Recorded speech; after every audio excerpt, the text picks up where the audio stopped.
Murder ಪ್ರಕರಣದಲ್ಲಿ 15 ಮಂದಿ ಆರೋಪಿಗಳನ್ನ court ಖುಲಾಸೆ ಮಾಡಿದೆ.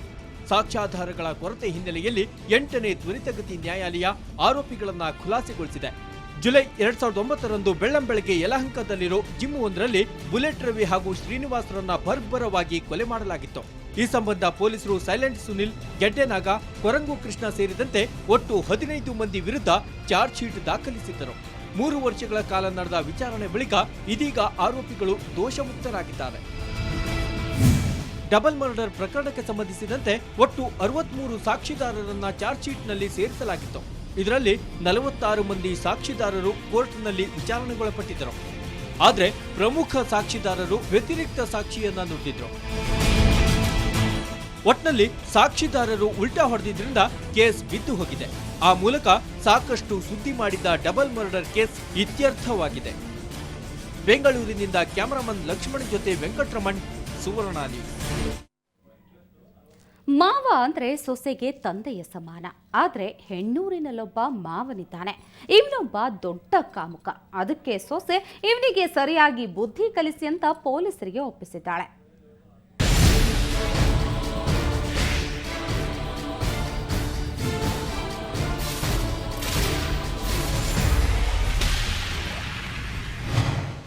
ನೋಡಿ, ಈತನ ಹೆಸರು ಗೌಸ್. ವಯಸ್ಸಲ್ಲದ ವಯಸ್ಸಲ್ಲಿ ಮಾಡಬಾರದ ಕೆಲಸ ಮಾಡಿದ್ದಾನೆ. ಎಸ್, ಸಾರಾಯಿ ಪಾಳ್ಯದ ಮುದುಕ ಗೌಸ್ ತನ್ನ ಸೊಸೆಯ ಮೇಲೆ ಅತ್ಯಾಚಾರಕ್ಕೆ ಮುಂದಾಗಿದ್ದಾನೆ. ಇಂತಹ ಕಾಮುಕ ಮಾವನಿಗೆ ತಕ್ಕ ಶಿಕ್ಷೆಯಾಗಬೇಕು ಅಂತ ಸೊಸೆ ಸಲ್ಮಾ ಪೊಲೀಸರಿಗೆ ದೂರು ನೀಡಿದ್ದಾರೆ. ಮದುವೆಗೆ 4 ತಿಂಗಳಾಯ್ತು ಅಷ್ಟೇ. ನಮ್ಮ ಬಾವ ಈ ಥರ ನನ್ನ ಹತ್ರ ತಪ್ಪು ಮಾಡ್ತಾ ಇದ್ದಾರೆ. ಈಗ ನಾನು ಅವ್ರ ಜೊತೆಯಲ್ಲಿ ಇರಲ್ಲ ಅಂತ ಹೇಳ್ತಾ ಇದ್ದೀನಿ. ನನ್ನ ಗಂಡ ಜೊತೆಲಿ ಬೇರೆ ಕಡೆ ಹೋಗ್ತೀನಿ ಅಂತ ಹೇಳ್ತಾ ಇದ್ದೀನಿ ಅಷ್ಟೇ. ನಾನು ಏನು ಹೇಳ್ತೀನಿ ಅಷ್ಟೇ. ಆದರೆ ನಮ್ಮ ಬಾವಾಗ ಬಿಡಬಾರ್ದು ಸರ್. ಅವ್ರಿಗೆ ಪನಿಷ್ಮೆಂಟ್ ಬೇಕೇ ಬೇಕು. ಸಲ್ಮಾಳ ಗಂಡ ಮತ್ತು ಅತ್ತೆ ದೇವಸ್ಥಾನಕ್ಕೆ ತೆರಳಿದ್ದರು.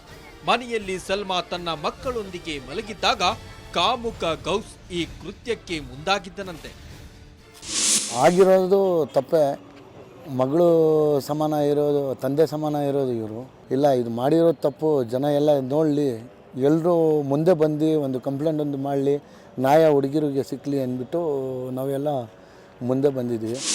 ಹೆಣ್ಣೂರು ಪೊಲೀಸರು ಪ್ರಕರಣ ದಾಖಲಿಸಿಕೊಂಡು ಗೌಸ್ನನ್ನ ವಶಕ್ಕೆ ತೆಗೆದುಕೊಂಡಿದ್ದಾರೆ. ಆದರೆ ಇಂತಹ ನೀಚರಿಂದಾಗಿ ಸಂಬಂಧಗಳೇ ಮೌಲ್ಯ ಕಳೆದುಕೊಳ್ತಿವೆ. ಬೆಂಗಳೂರಿನಿಂದ ಕ್ಯಾಮರಾಮನ್ ಲಕ್ಷ್ಮಣ್ ಜೊತೆ ಅಶ್ವಥ್ SN, ಕ್ರೈಮ್ ಬ್ಯೂರೋ, ಸುವರ್ಣ ನ್ಯೂಸ್.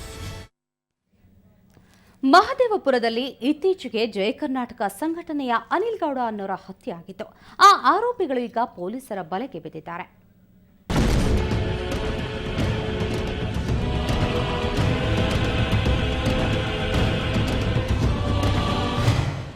ಈತನ ಹೆಸರು ಅನಿಲ್ ಗೌಡ. ಇತ್ತೀಚೆಗಷ್ಟೇ ಕೊಲೆಯಾಗಿ ಹೋದ. ಇವರೇ ನೋಡಿ ಅನಿಲ್ ಗೌಡನನ್ನು ಬರ್ಬರವಾಗಿ ಕೊಲೆ ಮಾಡಿದ್ದ ಕೊಲೆಗಡುಕರು.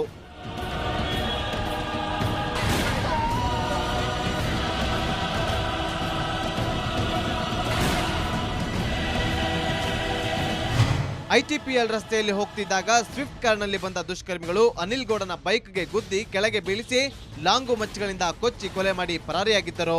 ಸದ್ಯ ಈಗ ಐವರು ಪೊಲೀಸರ ಬಲೆಗೆ ಬಿದ್ದಿದ್ದಾರೆ. ಭುವನೇಶ್ವರಿ ನಗರದ ಹುಡುಗರು ಒಂದು 4 ಜನದ ತಂಡ ಇದು. ಒಬ್ಬ ಆತನ ಹೆಸರು ದಾವಿದ್ ಅಲಿಯಾಸ್ ಚಪಾತಿ ಅಂತ, ಇನ್ನೊಬ್ಬ ಮುತ್ತು ಅಂತ, ಇನ್ನೊಬ್ಬ ಸುನಿಲ್ ಅಲಿಯಾಸ್ ಸುನಿ, ಮತ್ತು ಒಬ್ಬ ಭರತ್ ಅಂತ.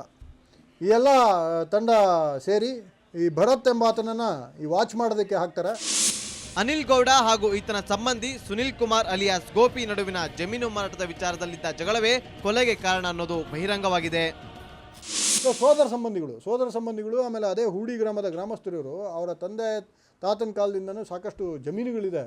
ಆ ಜಮೀನುಗಳ ವಿಲೇವಾರಿಯಲ್ಲಿ ಈ ಒಂದು ಘರ್ಷಣೆ ಪ್ರಾರಂಭ ಆಗಿರೋದಾಗಿ ಈಗ ಪ್ರಾಥಮಿಕ ತನಿಖೆಯಲ್ಲಿ ತಿಳಿದು ಬಂದಿದೆ. ಆರೋಪಿಗಳನ್ನು ಬಂಧಿಸಿರೋ ಪೊಲೀಸರು ಅವರ ಬಳಿ ಇದ್ದ ಮಾರಕಾಸ್ತ್ರ ಹಾಗೂ ಕಾರನ್ನು ವಶಕ್ಕೆ ತೆಗೆದುಕೊಂಡಿದ್ದಾರೆ. ಬೆಂಗಳೂರಿನಿಂದ ಕ್ಯಾಮರಾಮನ್ ಕೃಷ್ಣ ಜೊತೆ ನಾಗೇಂದ್ರ ಬಾಬು, ಸುವರ್ಣ ನ್ಯೂಸ್. ಇಲ್ಲೊಬ್ಬ ದೂರದ ಊರಿಂದ ಬೆಂಗಳೂರಿಗೆ ಬಂದು ಕೆಲಸ ಮಾಡಿಕೊಂಡಿದ್ದ. ಆದರೆ ಆತನಿಗೆ ಅದೇನಾಯ್ತೋ ಏನೋ ಗೊತ್ತಿಲ್ಲ. ಡೆತ್ ನೋಟ್ ಬರೆದಿಟ್ಟು ಆತ್ಮಹತ್ಯೆಗೆ ಶರಣಾಗಿದ್ದಾನೆ. ಇದಕ್ಕೂ ಮೊದಲು ಪ್ರಾಣ ಉಳಿಸಿಕೊಳ್ಳಲು ಪಡಬಾರದ ಪಾಡು ಪಟ್ಟಿದ್ದಾನೆ. ಅಮ್ಮ, ನನ್ನನ್ನು ಕ್ಷಮಿಸಿಬಿಡು. ನನ್ನ ಸಾವಿಗೆ ನಾನೇ ಕಾರಣ. ದಯವಿಟ್ಟು ಪೊಲೀಸು ಕೋರ್ಟು ಅಂತ ಯಾರ ಮೇಲೂ ಯಾವ ಕೇಸು ಹಾಕಬೇಡ. ನನಗೆ ನನ್ನ ಮೇಲಿನ ಜಿಗುಪ್ಸೆಗಾಗಿ ನಾನು ಈ ರೀತಿ ಮಾಡಿಕೊಳ್ಳುತ್ತಿದ್ದೇನೆ. ಇಂತಿ ನಿಮ್ಮವ ಸುರೇಶ್ ಜಿಆರ್. ಇಂತಿ ನಿನ್ನ ಪ್ರೀತಿಯ ಪ್ರೀತಿಯ ಪ್ರೀತಿಯ. ಹೀಗೆ ಡೆತ್ ನೋಟ್ ಬರೆದು ಸುರೇಶ್ ಅನ್ನೋ ಯುವಕ ನಿನ್ನೆ ವಿವೇಕಾನಂದ ನಗರದಲ್ಲಿ ಆತ್ಮಹತ್ಯೆ ಮಾಡಿಕೊಂಡಿದ್ದಾನೆ.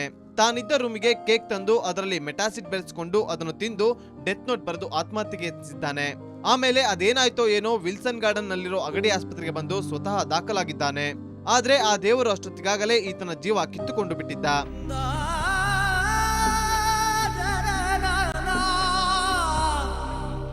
ನಿನ್ನೆ ಸಾಯಂಕಾಲ ಆಗಿರೋದು, 10ನೇ ತಾರೀಕು ಸಾಯಂಕಾಲ ಅವ್ನು 4 ಗಂಟೆಗೆ ಒಂದು ಕೇಕ್ ಜೊತೆ ಮೆಟಾಸಿಡ್ ಏನೋ ಕೊಡು. ಡಾಕ್ಟ್ರ್ ನಮಗೆ ಕೇಳೋದು ಏನು ತೊಗೊಂಡಿದ್ದಾನೆ, ಅವನು ರೂಮ್ನಲ್ಲಿ ಏನಿದೆ ಅದನ್ನು ತೊಗೊಂಬನ್ನಿ ಬಾಟ್ಲು ಅಂತ. ಅವ್ನು ರೂಮ್ನಲ್ಲಿ ಹೋಗಿ ನೋಡಿದಾಗ ಕೇಕ್ ಬಿದ್ದಿತ್ತು, ಪಕ್ಕದಲ್ಲಿ ಮೆಟಾಸಿಡ್ ಬಾಟ್ಲಿತ್ತು. ಅದನ್ನು ತೊಗೊಂಬಂದು ಡಾಕ್ಟ್ರಿಗೆ ಹ್ಯಾಂಡ್ ಓವರ್ ಮಾಡಿದ್ವಿ ಅಷ್ಟೇ. ಮೂಲತಃ ಹರಿಹರನವನಾದ ಸುರೇಶ್ ಕಳೆದ 3 ವರ್ಷಗಳ ಹಿಂದೆ ಬೆಂಗಳೂರಿಗೆ ಬಂದಿದ್ದ. ಐಟಿಐ ಮುಗಿಸಿದ್ದ ಸುರೇಶ್ BMTC 2ನೇ ನಂಬರ್ ಡಿಪೋದಲ್ಲಿ ಅಸಿಸ್ಟೆಂಟ್ ಮೆಕ್ಯಾನಿಕ್ ಆಗಿ ಕೆಲಸ ಮಾಡಿಕೊಂಡಿದ್ದ. ಆದ್ರೆ ಅದ್ಯಾಕೆ ಹೀಗೆ ಮಾಡಿಕೊಂಡ ಅಂತ ಪೋಷಕರು ಕಂಗಾಲಾಗಿದ್ದಾರೆ. ನಮಗೇನು ಗೊತ್ತು ರೀ, ನಾವು ಅಲ್ಲಿ ಅವನಿಲ್ಲಿ ಅವನಂಥ ಹುಡುಗ ಅಲ್ಲೇ ರೀ. ಅವನಂಗೆಲ್ಲ ಇನ್ನೂ ನಮ್ಮ ಧೈರ್ಯ ಹೇಳೋನಂಥ ಹುಡುಗರಿಗೆ ಅಂಥವನು ಏನು ಅನ್ನೋದು ನಮಗೆ ಇದು ಇಲ್ಲ. ಏನು ಮಾಡೋದು. ಒಟ್ಟಿನಲ್ಲಿ ಇವನು ಅದ್ಯಾವ ಕಾರಣಕ್ಕೆ ಆತ್ಮಹತ್ಯೆ ಮಾಡಿಕೊಂಡನೋ ಗೊತ್ತಿಲ್ಲ. ಆದ್ರೆ ಕುಟುಂಬಕ್ಕೆ ಆಧಾರವಾಗಿದ್ದ ಸುರೇಶ್ ಆತ್ಮಹತ್ಯೆ ಮಾಡಿಕೊಂಡದ್ದು ಮಾತ್ರ ದುರಂತ. ಸದ್ಯ ವಿಲ್ಸನ್ ಗಾರ್ಡನ್ ಪೊಲೀಸರು ಪ್ರಕರಣ ದಾಖಲಿಸಿಕೊಂಡು ತನಿಖೆ ಮುಂದುವರಿಸಿದ್ದಾರೆ. ಬೆಂಗಳೂರಿನಿಂದ ಕ್ಯಾಮರಾಮನ್ ಕೃಷ್ಣ ಜೊತೆ ನಾಗೇಂದ್ರ ಬಾಬು, ಸುವರ್ಣ ನ್ಯೂಸ್. ಬಿಬಿಎಂಪಿ ನೌಕರರಿಗೆ ವೀಕೆಂಡು ಸಂಕ್ರಾಂತಿ ರಜೆ ಇಲ್ಲದೆ ಸಜೆ ಆಗಿದೆ. ಯಾಕೆ ಅಂತ ಹೇಳ್ತೀವಿ ಬ್ರೇಕ್ನ ನಂತರ.